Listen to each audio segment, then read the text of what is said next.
Entrar dentro do bombo do sorteo dentro dun simples como vos falade esa saída para ser o sorteo e ao chegar saberedes todos vos se sodes ou non os afortunados e afortunadas.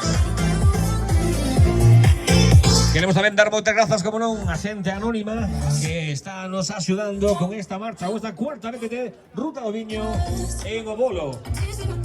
Creo que recordedes que tendes avituallamentos nos kilómetros 14 e 31 e podedes visitar o Museo Golloso, que está aberto de 10 a 12 e o Castillo do Bolo a partir das 12:30 do mediodía.